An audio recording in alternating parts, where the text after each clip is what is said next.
Welcome back my YouTube channel sky गुरु। मैं स्वागत करता हूं मैं अपने इस चैनल पे। आज हम लोग संविधान के एक महत्वपूर्ण भाग, इसकी अनुसूचियां और कुछ अनुच्छेद के बारे में जानकारी लेंगे। इसको अगर आप अच्छे से समझ लेते हैं तो ना कि ये क्वेश्चन आपको महत्वपूर्ण है परीक्षा की दृष्टि से, बाकी आगे के भी संविधान के कुछ क्वेश्चन आपको समझ में आसानी से आएंगे। तो शुरू करते हैं आज का वीडियो। संविधान सभा की प्रारूप समिति द्वारा प्रस्तुत प्रारूप संविधान में कितनी अनुसूचियां थीं? यानी कि जो संविधान निर्माण हुआ था उस समय संविधान की कितनी अनुसूचियों का प्रावधान किया गया था? तो आंसर हो जाएगा 8 अनुसूचियां। बात करते हैं अगले प्रश्न की। संविधान सभा द्वारा अंतिम रूप से पारित संविधान में कुल कितनी अनुसूचियां थीं? तो संविधान सभा में पहला क्वेश्चन के आधार पर ही है कि कितनी अनुसूचियां थी, तो 8 अनुसूचियां थी। बात करते हैं अगले प्रश्न की। वर्तमान में भारतीय संविधान में कुल कितनी अनुसूचियां हैं? तो फिलहाल अभी के संविधान में 12 अनुसूचियां हैं। अगला प्रश्न है, किस संविधान संशोधन अधिनियम द्वारा भारतीय संविधान में 9वीं अनुसूची जोड़ी गई? तो भारतीय संविधान के संशोधन पहला के अंतर्गत भारत के संविधान में 9वीं अनुसूची जोड़ी गई, पहला संविधान संशोधन के तहत। नेक्स्ट क्वेश्चन की बात करते हैं। 52वें संविधान संशोधन अधिनियम द्वारा 1952 ईस्वी में कौन सी अनुसूची को भारतीय संविधान में शामिल किया गया? तो 52वें संविधान संशोधन अगर पूछा जाए क्वेश्चन तो ये हो जाएगा 1952 ईस्वी में, ठीक है। और इसके अंतर्गत 10वीं अनुसूची को जोड़ा गया। इसके अंतर्गत कैवी अनुसूची को जोड़ा गया? तो 10वीं। इसमें 2 प्रश्न निकल के आते हैं दोस्तों। पहला कि 52वें संविधान संशोधन कब हुआ? तो उसका आंसर हो जाएगा 1952 में, ठीक है। और एक और प्रश्न है कि 52वें संविधान संशोधन अधिनियम के द्वारा कैवी अनुसूची को जोड़ी गई? तो 10वीं अनुसूची को जोड़ी गई। बात करते हैं अगले प्रश्न की। 73वें संविधान संशोधन अधिनियम द्वारा भारतीय संविधान में कौन सी अनुसूची को जोड़ी गई? यानी 73वें संविधान संशोधन के द्वारा 11वीं अनुसूची को जोड़ी गई। 12 अनुसूचियां हैं, उसमें 11वीं अनुसूची को 73वें संविधान संशोधन के द्वारा जोड़ा गया। बात करते हैं अगले प्रश्न की। 74वीं संविधान संशोधन अधिनियम द्वारा भारतीय संविधान में कौन सी अनुसूची जोड़ी गई? तो 74वें संविधान संशोधन के तहत भारतीय संविधान में 12वीं अनुसूची को जोड़ी गई। बात करते हैं अगले प्रश्न की।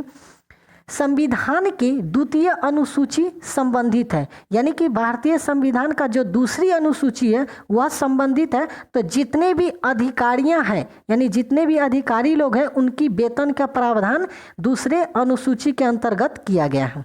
बात करते हैं अगले प्रश्न की।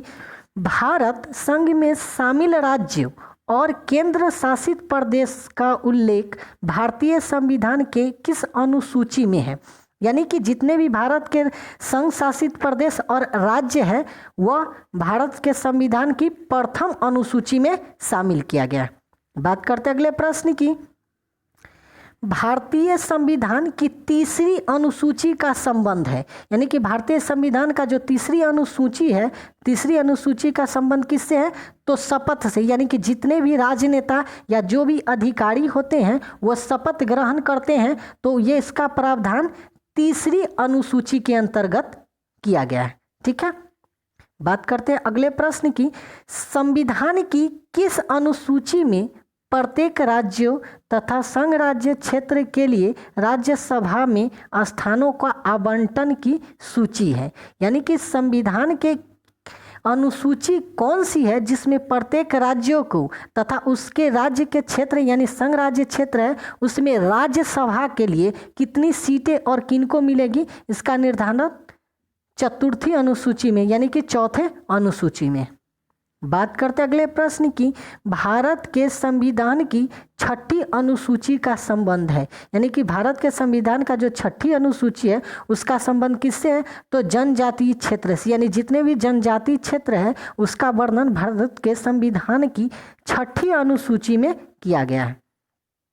अगला प्रश्न है, भारतीय संविधान में 22 भाषाओं को राज्य भाषा का दर्जा प्रदान किया गया है, यह किस अनुसूची के द्वारा दिया गया है? तो आपका आंसर हो जाएगा 8वीं अनुसूची के द्वारा। अब यहाँ पर एक प्रश्न उठ के आता है, अगर पूछा जाए कि भारतीय संविधान में कितनी भाषाओं को मान्यता दिया गया, तो आपका आंसर हो जाएगा 22 भाषाओं को। और ये 22 भाषाओं को जो मान्यता मिला गया है, ये किस अनुसूची के अंतर्गत दिया गया? तो 8वीं अनुसूची के अंतर्गत। बात करते हैं अगले प्रश्न की, किस अधिनियम को संविधान की किस अनुसूची में सम्मिलित करने पर उसकी वैधता को किसी भी न्यायालय में चुनौती नहीं दी जा सकती? यानी कहने का मतलब, यहाँ पर करेक्ट कर लीजिएगा दोस्तों, कि किसी अधिनियम को, यानी कोई भी अधिनियम है, उसे अगर भारत की 9वीं अनुसूची में अगर शामिल कर लिया जाता है तो आप उसे किसी भी न्यायालय में उसको चुनौती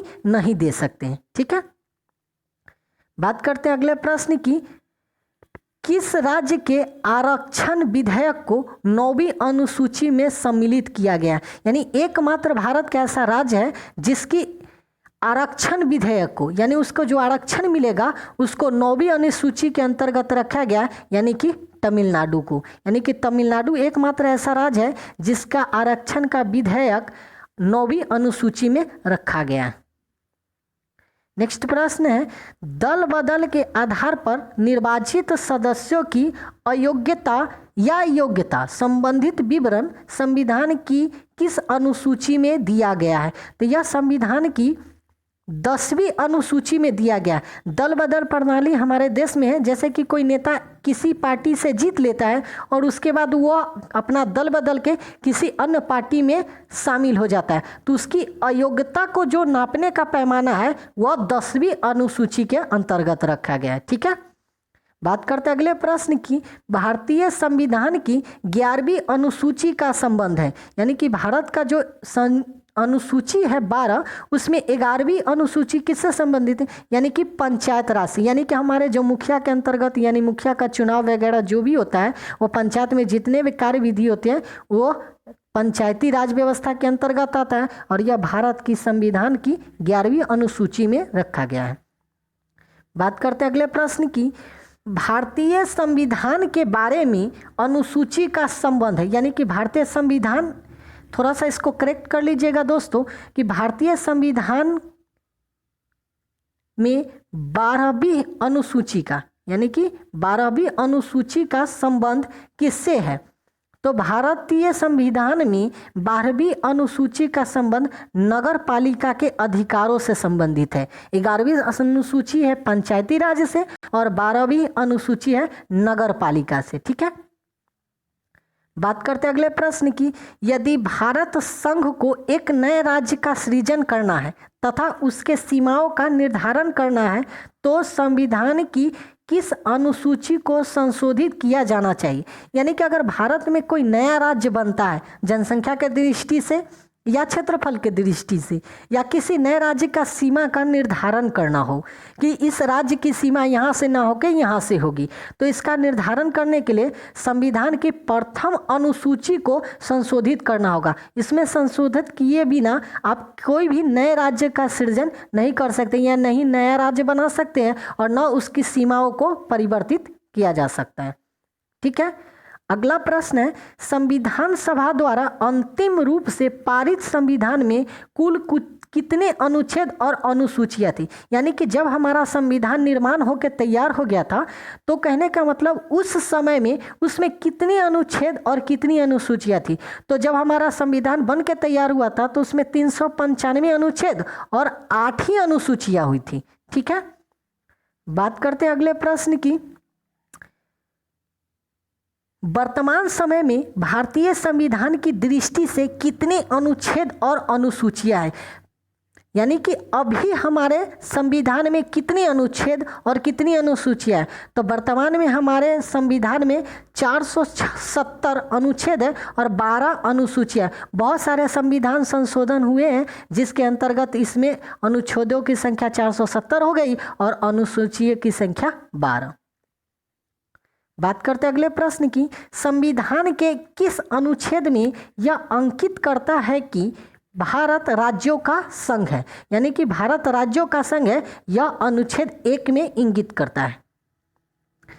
एक नेक्स्ट प्रश्न है, भारतीय संविधान के किस अनुच्छेद के अंतर्गत नागरिकता संबंधी प्रावधान है? यानी कि भारत में जितने भी नागरिकता जो दी जाती हैं या भारत के नागरिकता है, इसकी परिभाषा भारतीय संविधान के अनुच्छेद 5 से 11 तक के अंतर्गत दिया है। किसी को भी नागरिकता देनी हो या किसी की नागरिकता को छीननी हो तो ये अनुच्छेद 5 से 11 तक में वर्णन किया गया है। बात करते हैं अगले प्रश्न की, भारतीय संविधान के किस अनुच्छेद के अंतर्गत नागरिकों को मौलिक अधिकार प्रदान किए गए हैं? यानी कि भारत के जितने भी नागरिक हैं उनके कुछ न कुछ मौलिक कर्तव्य है, जैसे कि बोलने की आज़ादी, कहीं भी जाने आने की आज़ादी, किसी भी राज्य में बसने की आज़ादी। तो ये है अनुच्छेद 12 से 35 के अंतर्गत। ठीक है, बात करते हैं अगले प्रश्न की, किस अनुच्छेद के तहत सरकारी नौकरियों तथा शिक्षण संस्थान में समाज के कमजोर वर्ग के लिए आरक्षण उपलब्ध कराया गया है? ठीक है, भारतीय संविधान का ऐसा कौन सा अनुच्छेद कह रहा है जिसके अंतर्गत किसी भी व्यक्ति को सरकारी नौकरी या किसी भी शिक्षण संस्थान में आरक्षण उपलब्ध कराया गया? तो यह अनुच्छेद 16 के तहत। ठीक है, बात करते हैं अगले प्रश्न की, भारत के संविधान के किस अनुच्छेद के तहत अस्पृश्यता को समाप्त किया गया? यानी कि छुआछूत, किसकी? छुआछूत। कोई भी व्यक्ति कह रहा है कि नहीं मुझे उसे छू लेने से छुआ हो गया या छोटे या बड़ा हो गया, तो इसकी समाप्ति किया गया है अनुच्छेद 17 के अंतर्गत। इसके अंतर्गत सभी को एक समान भारत के नागरिक माना गया है कि वो ना कोई बड़ा है और ना कोई छोटा है, भारत के संविधान के अनुसार। ठीक है, बात करते हैं अगले प्रश्न में, मौलिक अधिकार के अंतर्गत कौन सा अनुच्छेद बच्चों के शोषण से संबंधित है? यानी कि वैसा कौन सा अधिकार दिया गया है किस अनुच्छेद के अंतर्गत जिससे किसी भी बच्चों को उसका शोषण नहीं कर सकते, यानी उसको फैक्ट्री वगैरह में कम उम्र में काम नहीं करवा सकते थे? यह अनुच्छेद 24 के अंतर्गत दिया गया। ठीक है, अगला प्रश्न है, भारतीय संविधान के किस अनुच्छेद में प्रेस की स्वतंत्रता दी गई है? यानी भारतीय माने संविधान में प्रेस जो है, यानी कि हम लोगों को जो प्रिंटिंग प्रेस जिससे पेपर मिलता है, न्यूज़ वगैरह हम लोगों को सुनने के मिलता है,